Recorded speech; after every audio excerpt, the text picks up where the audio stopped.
NOOB.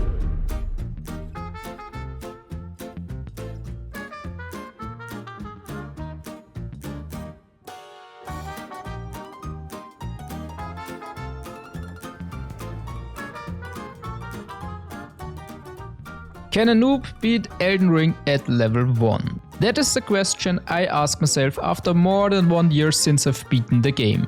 But why now, you ask? Well, that is an excellent question. Elden Ring is just amazing, so a second playthrough was imminent. And this time is now, but not without a good old challenge. So I needed help and I went to the holy grail of Elden Ring information: Reddit. Only shield run, a butt slam only run, only consumables. They all sound pretty fun, but I wanted one which gave me more options and basically let me relearn the game again. And this process led me to the one and only rune level 1 run. The rules are simple. Basically everything is allowed. Overpowered builds, cheese tactics, exploits, everything. The only thing which isn't is to level up my character. And this is what the video is all about. Can I, a Souls game noob, beat Elden Ring at level 1? No matter how. A question I wanted the answer to. So for the duration of the video I will show you my attempt at exactly that. Did I manage it or didn't I? Let's find out. So to start off my journey, I chose the Wretch class. Basically it is the only character you can pick for a real level 1 run. Because if you look at the others, they have higher stats overall and therefore they are not starting at level 1. So with the Wretch I'm pretty much untouched. Only a simple club as a weapon and a solid 10 in all stats. The only thing I can remember in this regard is that for a level 1 run that's pretty horrible. Because basically every weapon, shield, spell requires some specific stats to use. So right off the bat I'm pretty limited in what things I can use throughout my whole playthrough. With that said, I chose the Wretch and began to design my character. And I thought, if my character is this weak, I at least have to make him look astonishing. Or dare I say, handsome? So done and majestic looking, I was ready to enter the game. So in I went, made my typical way to the tutorial boss, made one essential hit and decided my fate myself. Then I woke up and reached Limgrave. And went straight to the gate front side of Grace because I was sick of being single. So I picked up this girl Malina and even got a new companion, Torrent. With that accomplishment I knew where I wanted to go next. Right to the first major boss, Margit, determined to test out what really awaits me. Well, that death was kinda obvious, but I just wanted to get that obligatory first boss death in before I get my gear. The first and most important thing to get was the Radagon's Saw Seal. It is a talisman which increases the vigor, endurance, strength and dexterity by 5, which is absolutely amazing and gives one way more possibilities throughout the whole playthrough. The only downside was that it lowered my defenses by 15%. But if we're honest, it really doesn't matter that much, because at some point throughout this playthrough I'm getting one hit by basically every single being in this world anyways, so it doesn't really matter. So to actually get it, I had to somehow get the far off. I'm definitely far off from this world, but it is a castle in Khalid. So I headed east from the gate front side of Grace until I reached the 3rd Church of America. There I snitched myself the flask of wondrous physic and ran behind the church to this teleporter here, which basically spawned me in North Khalid. From there I just had to follow the way south until I reached the castle. I went inside, then up, parkoured my way back down, died to some rats, repeated the process and success. The first and most important talisman is here. Then for the rest of the items I had a specific plan. I wanted to put everything in some heavy charge attacks and do some fast stance breaks and some crits. So to make this possible I had to get a few more things. First I went to Mistwood to get a spiked cracked tier for my wondrous physic, which increased my charged attack damage by 15%. Then for the second tier I got the strength one. and relatively close to it was a dude on a horse, and in his hands my next treasure. So I finished him off and snitched myself the golden WoW Ash of War, which buffs my attacks even more. Then I needed one last item, the Crack Blade Ash of War. Now I had everything except for a weapon. So what should I do? Well, at some point while traveling I found a chest and inside was a Morning Star. I didn't know if it was good or not, so I just went with it. So with that I went straight back to Margit, and the fight was amazing. The damage wasn't insane, but also not bad. But the stance breaking, oh boy, that was ridiculous. I only needed 2 charge attacks for breaking Margit's first stance, and since the battle most of the time began with this initial jump attack, I basically had 2 free heavy hits and an additional crit. And with that there wasn't much strategy needed. I mean, I died a few times, but it wasn't so horrible. I basically just repeated the process for a while till I managed to get a few more heavy hits in for the second stance break. And... no! Gravity. I forgot gravity exists. Gravity. I completely forgot that this thing exists. But anyways, a few additional heavy hits.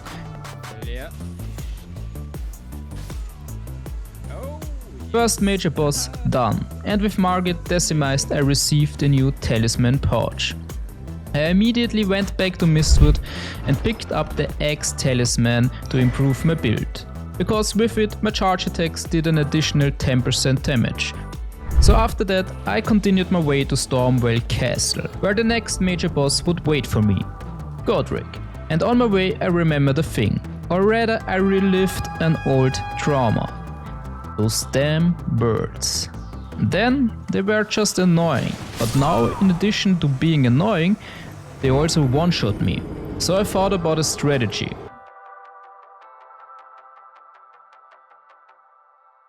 The advice sounded solid. With it I began to run and roll my way through the whole area till I finally reached Godrey. I was pretty optimistic and went in. But I realized pretty quick there is a problem, and it's not my damage.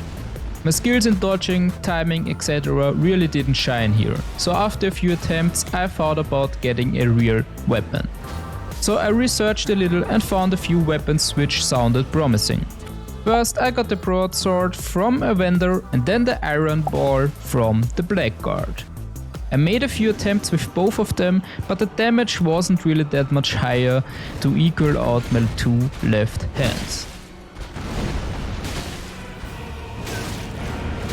So I searched for a few more weapons and came back with the Wakizashi dagger in my left and with the Uchi katana in my right hand. I also made a quick break in Khalid and farmed the sleeping dragon there, which gave me a good amount of 75,000 runes. It took a while, but with the blood loss of the Uchi katana it was possible. I spent everything on smithing stones and upgraded my Uchi katana and Wakizashi up to level 7, and I must say I came closer. But not close enough to finish Godrey completely off. So after a few more deaths I thought about a new strategy. I read about 2 Ashes of War which sounded promising.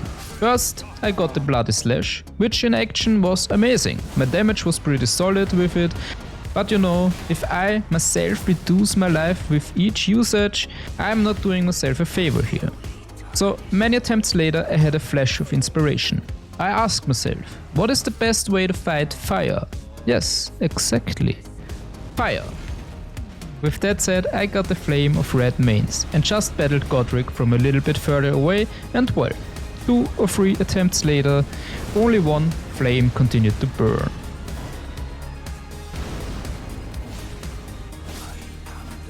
Hell yeah! Haha! Fire against fire. I gave myself a high five and the game gave me Godrey's Great Rune. If equipped, I can then use a so-called Rune Arc to activate it and raise all my stats by +5. Which is an insane buff, especially in a level 1 run. So I continued and arrived in the Academy of Raya Lucaria, where I once again just sprinted and dodged my way through the enemies. I basically did this with every single area between the bosses, so there is just nothing interesting to speak of. I did this because first off, it's possible, and second off, I just didn't see any reason to stay there. I don't need runes, drops or anything, I only need to beat the game. With that said, I arrived at the boss room of the Red Wolf of Radagon, and I have to say that the fight was easier than I thought. The combination of the flame of the red mains and the katana worked extremely well, and not getting one-shotted was a nice little touch here. I mean, I made a few obligatory deaths, but 4 or 5 tries later I did it. Not much else to say here.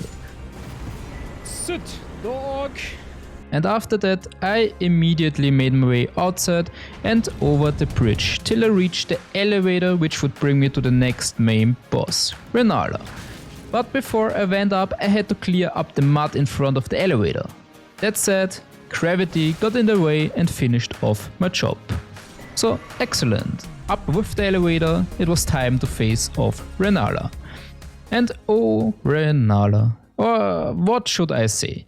I think everyone who played this game has their own opinion here. I remembered her as incredibly easy, but you know, incredibly easy if you are not one-shot by almost every single attack. Maybe a little word here, that I am not mistaken. I am of course talking about phase 2, because phase 1 was a breeze. I did the standard hit on the 3 glowing enemies and let Rennala fall down. The damage on her was insane, and with just a little bit more damage I even would have been able to one-cycle her. But that's fascinating. Let's talk about phase 2. Oh boy. The start of it was always the same. One big burst of the combat spell. It's pretty easy to dodge through and gives one the opportunity for 1 or 2 good hits afterwards. But then she just escalated with her magic spells. In theory, they are not so hard to dodge, but as I mentioned, with 2 left hands and only 1 chance, it's difficult. So from time to time, as I tried to get a hit in, or even when I tried to just run away, I just missed my timings. Most of the time I panicked and rolled too early, sometimes I was too cool and waited too long, but either way it ended in death. But at some point everyone has some lucky attempts, so ultimately I got her to half life, but that's where it got interesting. Those damn summons. Because at that point she summons a bunch of different stuff, where basically everything is a one-shot. Maybe not the dogs, but I don't know if I'm honest. So at that point I tried running away, running back, tried to stay close, but none of it worked. So after a few more deaths and weapon changes, a new strategy was essential. And my thought was, maybe some throwables? I looked up which are considered good and the answer was kukri. So I got myself a few and tried again. I made some distance pretty much immediately and began to throw. Pretty slow animation and low in damage, but the blood loss wasn't too bad. But then I noticed something, and that something was that even at distance my dodges are horrendous. I would say they were even worse than close up. So another strategy down the drain and a new research began. I thought, didn't I try this already? But nevertheless I tried again and equipped the Bloody Slash Asher 4. I ran up to her and just kept on bashing. And to my surprise it worked. 2 attempts later and I was done. It seemed that sometimes not thinking at all is the key to success. That was this easy? With Rennala down, my next destination was the Atlas Plateau. Up the gigantic elevator and heading towards the city of Lander. But before I could enter the city, I had to master a new objective, which was of course the next boss, the Draconic Tree Sentinel. The Draconic Tree Sentinel. Honestly, I can say that we didn't become friends. Every single attack he did was a simple one shot. But I expected it, so that was fine for me. I tried to learn his pattern a little bit, but honestly, attacks from enemies on a horse are incredibly difficult to time. At least for me. So I found a thing which should be pretty good against it. The Square of Asher 4 with the broadsword. With it, I can make a charged running attack, and if I can hit a second one, he is already staggered, which is just insane, because 2 attacks and the stance was just broken. But the only problem was my damage. I just didn't do any. And in this moment I wasn't ready to farm smithing stones and upgrade this weapon to its maximum, so I invested my time to eventually find a cheese strategy. And some people have interesting ideas, and after some time I found a pretty simple cheese, one where I even utilized my cookery, so they weren't so useless after all. I basically just went to the area to his left, from there I walked up towards him until he noticed me. Then I slowly backed off, waited a second and continued until I was in this corner, and I just listened to his steps. And as soon as he stopped, I threw a knife at the stone. He walked to the stone and I just got behind him and made 2 heavy unsheathed Uchigatana attacks, plus a normal one, and that was everything needed. I was able to push him down afterwards. And that was it. Honestly, it was amazing. I was finally able to enter the city. And I was confused at first, no memory of this place. But you know, if you just run past every single enemy, you rather quickly find the right way. So at some point I found myself running up a tree, leading me to the one and only golden boy Godfrey. And oh man, he was something else. I mean, I can tell you, that initial moment of panic where I questioned my decision of this playthrough repeated itself until the end of the game. But I tried and died a lot. And most of the time all my deaths were to his stupid stomp attack. So hard to dodge. At least I thought at this moment. Later on I learned that the stomp was actually one of the easiest dodges if you just stay close to him and roll to the side. But at this point in the game there was a 0% chance of this thought crossing my mind. So let's say for the sake of variation I wanted to try a new build. And that's when I found out about the Ice Spear Ash of War. A lovely skill, which I really appreciated. This skill basically just spins the weapon around and releases a nice little ice projectile heading towards the enemy. But to get this Ash of War I had to make a stop in Leonia, and there I had to fight a knight's cavalry. And after that I also needed a good weapon for the spell. I made the decision to go for the Clayman's Cold Harpoon, which can be dropped from those weird little peoples down in Siovra River. I immediately upgraded it to plus 10 and realized I can't use the Ash because I don't have enough intelligence. So I made another quick stop by the academy, jumped over some roofs, battled an innocent little crab and snitched myself the Twin Sage Crown, which gives me plus 2 intelligence.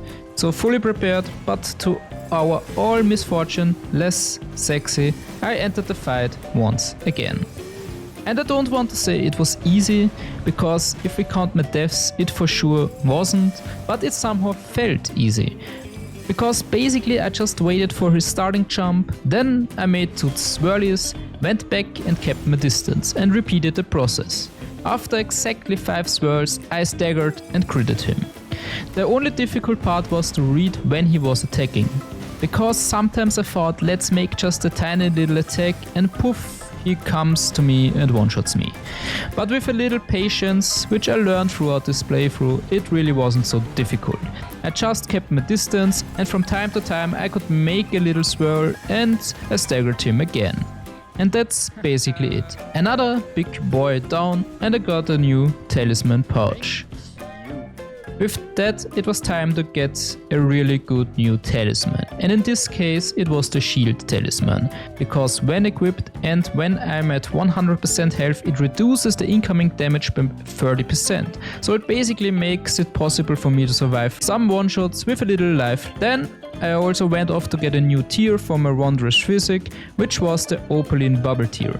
This one here is similar to the shield talisman because it almost completely negates the first incoming damage source, but only once. And let me tell you, I immediately experienced the effect of both, as I encountered Morgott. I of course did some mandatory deaths right away because, you know, I had to test that stuff out. No other reason here.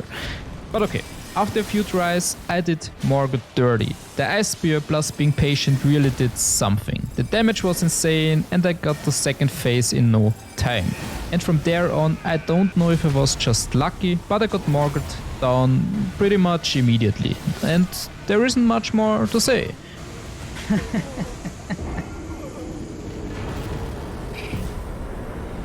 Except that the amount of runes I got was pretty huge. Same as my next enemy, the fire giant. At this time I also decided it was time to get the second kind of must-have talismans for a level 1 run. Maliketh's Sword Seal. It basically does the same as the Radagon one, but it increases all the other stats by 5. So yeah, extremely nice to have, but pretty difficult to get. Because if you don't know how to get it, you basically have to get 2 secret Halictree medallions, which lets you enter the consecrated snowfield. There you have to run through this whole area until you reach a little town. Then you have to get to a teleporter, but it is blocked by some kind of sigil, and you have to make a puzzle to open the sigil to then get to the teleporter to then get to Halictree.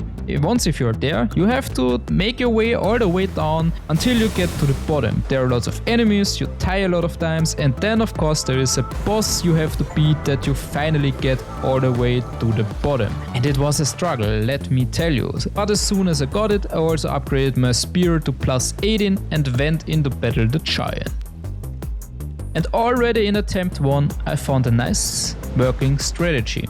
I sprinted towards him, timed the snow burst attack from him and went under. There the ice spear really began to shine. I basically just needed 2 attacks to break his chain on his leg, then 3 or 4 more attacks and he already was staggered with like then 1/3 of his life gone. Then it was just a matter of staying aggressive. I basically just stayed under him, spammed my attacks, and with that strategy it really didn't take long to enter phase 2. But phase 2, that was my weak point, because the ice spear didn't do much damage anymore and either died to some of his fire attacks or his stupid rolls. So even though I realized pretty quickly that I should always try to fight him from behind to avoid some of his attacks, it just took too long and at some point a random attack just killed me.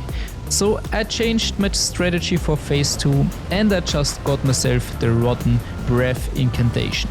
And with it, I just did the same as usual to get in phase 2 and then immediately ran through his legs and spammed the spell from behind until he began to rot.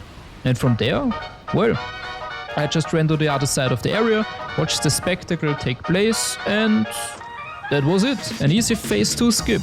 But you know, it is what it is. I take this win. And after that win, I spoke to my new girlfriend and the conversation became heated. It escalated and the big old tree began to burn. And I woke up somewhere else. And that somewhere else, I wasn't so happy about this place, because every little touch with my skin ended in an instant death. There were no second chances anymore. The only second thing I got was a boss, as I encountered the beloved Godskin Duo. I remembered this boss as a traumatic experience, and God, that memory was spot on. That duo is and will always be unnecessary. Question mark? At least in my opinion. I just couldn't.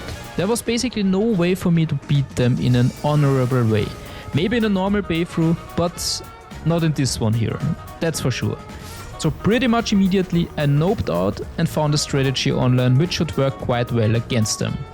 And the strategy was bring those big old babies to sleep.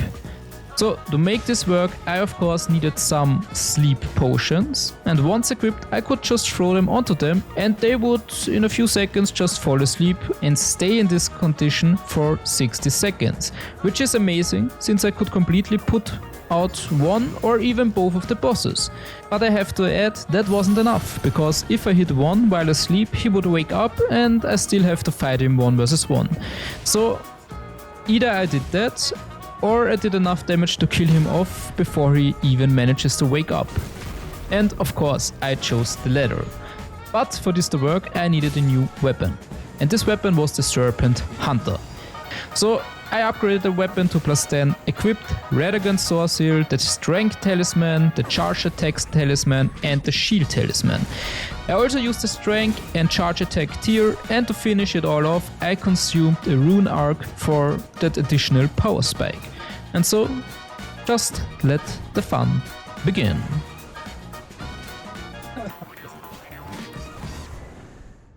And well, I did it. I honestly wasn't really proud about that one, but after all, it worked. And I was proud a little bit, I have to say. So after that, I was feeling pretty good, since I really began to imagine I could actually finish this run. But as with every little bit of hope, there comes an immediate reaction. And this reaction was suffering in the battle against Maliketh. I realized pretty quick there's no point in fighting him in a normal 1 versus 1, weapon versus weapon. My strategy was to not fight him at all. But how? Well, this boss here is once again extremely weak to stance break, so my goal was to just stance break, crit, repeat and success. But for this I needed some stuff. First off, the Ash of War Glintblade Phalanx. This one spawns 4 little magic swords which will attack the enemy, and it's just overpowered. I only needed like 2 casts of it and I was able to break the stance. Then, to create a nice synergy, I got the Misericord Dagger, and this one here has an extremely high crit potential. And combined with the Crit Talisman, the results were amazing. So I basically demolished phase 1 every second try. Instant daggers, instant staggers, crit and repeat. But then phase 2. Oh boy, oh boy, oh boy. I cannot describe phase 2, because Maliketh was just so incredibly fast. I didn't know what and when he was doing anything. Most of the time I just died within a few seconds. Yes, yes, in some random moments I managed to hit one charge of my Glintblade and I even managed to stagger him. But that is also where it ends. There was no consistency anywhere. I really didn't know how I should manage this fight, and that's where I fought a little bit, and then I realized something. I don't understand this. And that something was that this game actually has summons. I never used one in this playthrough until this point, so I guess it was time to finally take advantage of them. And my idea was pretty simple. I just needed a summon to take the attention off of me for a few seconds so I could stagger him again. And for this, I didn't need anything special. So I thought maybe I'd just get myself the Rotten Dog summons, because first off he can take the attention off me and maybe even get in some rot damage and I could run away or something like that. And running away while the enemy rots, we witnessed that is a legit working strategy. So I went with this and battled as usual. I staggered, I critted, etc. And a little bit before phase 2 began, I summoned the dog. It took 2 or 3 attempts and then this happened.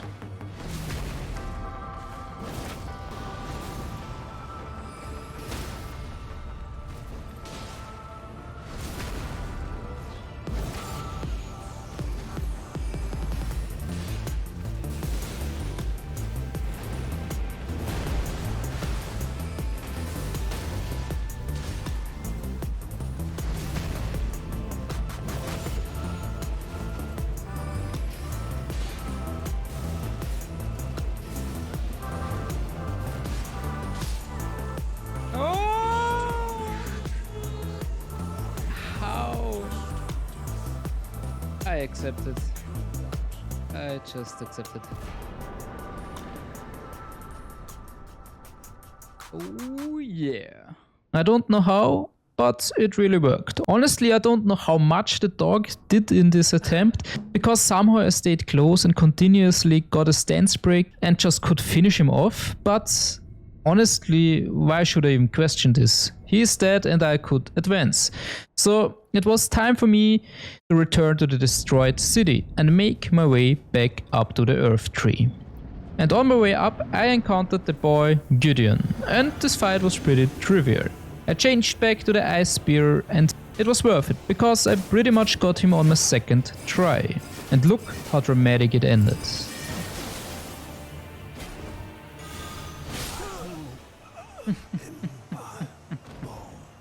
We both died in our arms, together. What a romantic twist. So after that little love story, I returned back up to once again encounter Godfrey, but this time in his real form. This fight was kinda similar to the first encounter. He again does this jump attack, and when he came close, he either did those stomping attacks or he made a few swings with his weapon. I died a lot of times here, but at some point the attacks were all incredibly easy to dodge. Mainly because you can just predict them, and he really doesn't do any incredible fast or surprising attacks. Okay, I rephrase it a little bit. Sometimes he is a bit random, but other than that, after some time I got pretty consistent and finished phase 1 pretty much every time without getting hit once. So that was a nice feeling, I have to say. But then phase 2, that's where I really struggled. I really cannot tell you how many times I died here, but I can tell you that I most of the time do these stupid delayed attacks. I just couldn't get my head around it. They were just my worst enemy. Because in this phase he really loved to mix it up with some escalating quick attacks where I just dodge, and then suddenly he did some random delayed ones which I just couldn't deal with. I basically 99% of the time just dodged too early, and if I manage it, then it just hit me. So that was not good for my mental. but it is what it is. So I just tried attempt after attempt, and at some point I would say I just got a lucky one.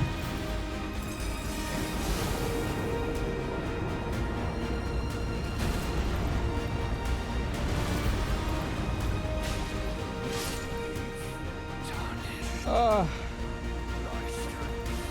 Thank you. So with Godfrey down, it was time to enter the final battle. Radagon and the Elden Beast. And let me tell you something. I didn't know it at that point, but this battle should break me. And it really did. The battle and preparation of it took almost half my playtime for this entire run. I cannot tell you how many times I died here, and I probably don't even want to know. I only know that at this point I really wanted to give up this challenge.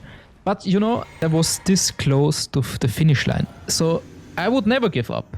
But it was an experience, let me tell you. So to start it simple, I just went in and tried all the stuff, all the different weapons I had already used throughout these other fights, but nothing worked, not in the slightest. So Radagon's attacks, they were just so incredibly fast, and I just wasn't. I couldn't time anything. So I tried some new builds. The first attempt of a new one was with the Star Fist weapon. Basically, I upgraded it, put a crack blade Ash of War with Flameout on it, which was like the best option, and I put on every single strength related item, and in addition to that I got the Flame Grant Me Strength incantation. But no chance, I just couldn't. In like 70 attempts I got the Elden Beast once, by luck, and immediately died. So I don't know what I should do.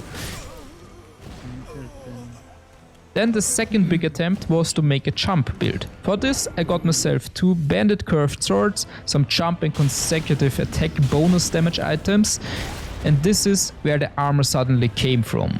And as you can see, my damage is actually pretty insane. But still, I tried it like 40 to 50 times, and basically every single time I died and didn't manage to get to Elden Beast once. So that was even more frustrating than the other build. So I discarded this one and made a break. I then watched a lot of videos of level 1 runs, and many people used those exact builds. In those videos it looks like incredibly easy, but as soon as I went in I just died. I just died. So at some point I found a video of one guy using the Black Knife teacher summon. I don't know how to pronounce anything, so I don't even know what to say. So my next objective was to just get this summon. It's not insanely difficult to get it, but it just takes a little time. And Short said you have to advance a little bit in Rana's questline until you reach the Moonlight Altar. Then, rather close to this area, there is one more thing to do. And this thing is to eliminate Alecto. He is a fairly difficult boss, I must say, but he isn't if we cheese him. So I just lured him between the cliff and this rock here, and his AI just broke and he didn't do any attacks anymore. So then I just did some tiny slices and the thing was done and I got the summon. I upgraded it to the max and returned to Radagon.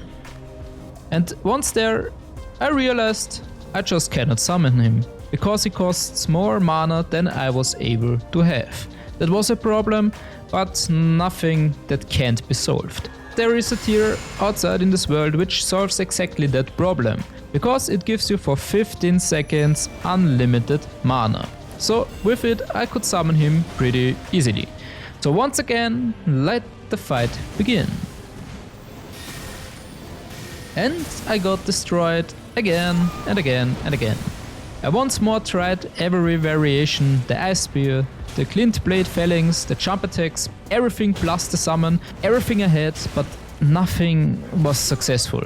I even went back to remove the summon and just try to learn this fight and try to skip Radagon. And I have to say that was the most promising attempt, because I put everything in stance break and at some point I only needed like 3 heavy attacks to stance break him and almost remove 3/4 of his life with just 1 attack series. So that was pretty nice.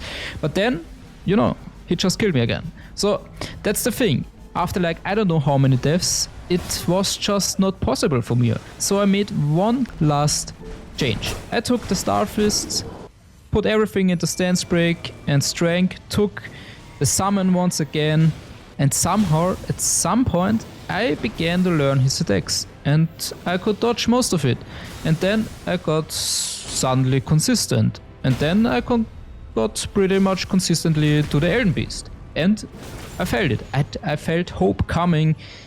I just felt hope.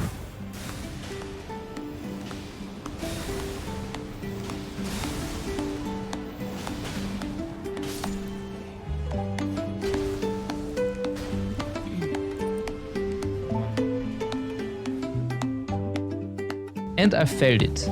I felt hope. I felt like I could actually finish this off right now. So, phase 2, Elden Beast. I always try to get as fast as possible behind him, since he just stood there for a few seconds.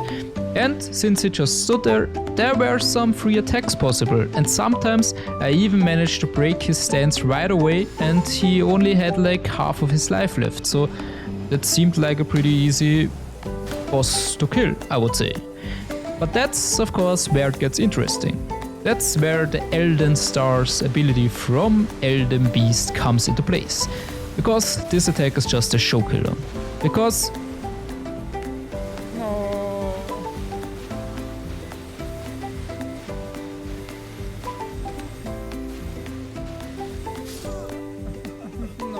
Because if you have a normal level character, this attack is fine. Easy to tank, you don't have to outrun it or something. But in a level 1 run, it ends you in 100% of the time. And I mean 100% of the time, since you cannot outrun it. You cannot outdodge it, outrun it, you can't. The only way you can do this, which I read online, is that if you stay close to him when he casts it, you can immediately run behind him, and then sometimes the Elden Stars attack gets blocked by himself. He spawns at the other end of the world with the Elden Stars attack, so it is far enough away for you to run away. But I never was able to manage this. So I hoped for the second option on how to beat this attack. And this was to get lucky with the stance break and damage and hope that this attack never even appears. And that sentence brings me to our dear attempt. I don't know which attempt, but it was the final one. Yeah. Yes. Yes! Ah! Oh my goodness. Oh. I did it. No fucking way. Finally. Oh my fucking. So, I really did it. I, a Souls game noob, has actually beaten Elden Ring at level 1. You could argue that some tactics or cheeses are pretty cheap, but you have to remember, that's what I wanted. I wanted to be as cheap as possible, because I'm not a guy who makes a level 1 no hit plus 0 weapon run. That is a challenge for a god gamer or just people who can play this game. I start like 10 to 20 stages lower with this little sentence of can I beat the game while staying at level 1, no matter how. And the answer to this is yes. And will I do it again? Maybe in a different setting, maybe a little bit different than this one here. But for now, that's it. That's I take a few days break because that was something else. But after all, thanks for watching and see ya.